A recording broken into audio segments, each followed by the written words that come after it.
just like that boy who come and give you all the bill, his bill is normally be $250. You all send him a bill for $3,000. He walk in there and rest the bill on the counter and say, ma'am, you didn't sort that out. Anyhow, at a time when the cost of living is stretching the Bahamian people's thin financially, this response is not only shameful, because what it says, I'm sorry, a single discount or rebate does not begin to scratch the surface of bills that have jumped from a few dollars in recent years to now hundreds of dollars every month. Meanwhile, Bahamians are told that they must manage their own usage as if they are the blame for this current administration crisis. At a time when the cost of living is stretching the Bahamian people thin financially, this response is not only shameful but also an insult to all who have been forced to endure the years of blackouts, unreliable water supply, and unaffordable bills. And I need you to pay attention to that statement. It says, we again raise the fact that since 2021, electricity bills have soared by 100% under the PLP government. These increases are not because Bahamians are using more power, but because of failed energy policies and poor planning. To make matters worse, the PLP government is quick to either disconnect customer services and or collect money from struggling Bahamians, but slow to provide affordable and reliable services. The nationwide power and water failure is part of a much larger crisis. The Bahamian people deserve a policy that cuts power cost, invests in reliable power and water, restores transparency in how resources are delivered, and secures long-term infrastructure. Access to clean, reliable power and water is the basic human right and not a privilege. That's a very good statement from Philippa. Here's my problem with Philippa's statement. She says, right here,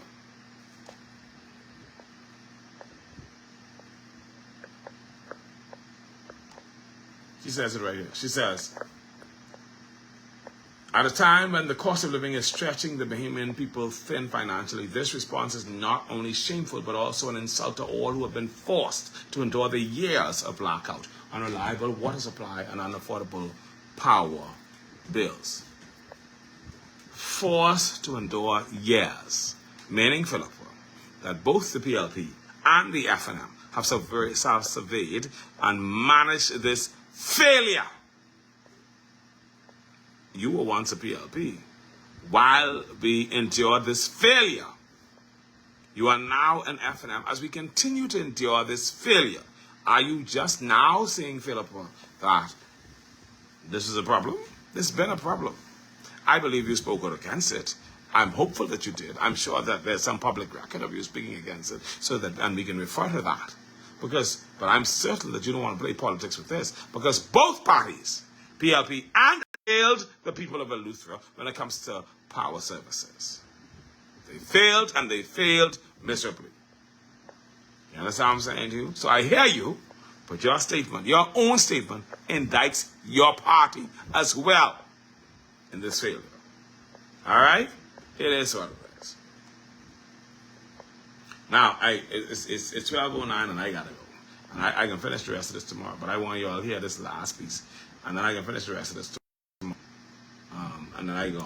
I ain't stay here because I got to go. I tired. All right. Message. The loan I get right now. Let me find this thing. I need to let you all hear this. Listen to this lady.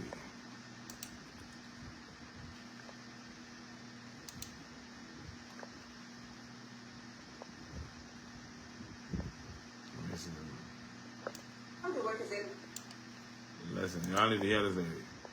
Now, they call her a nurse at PMH, right? She is not a nurse at PMH, I understand.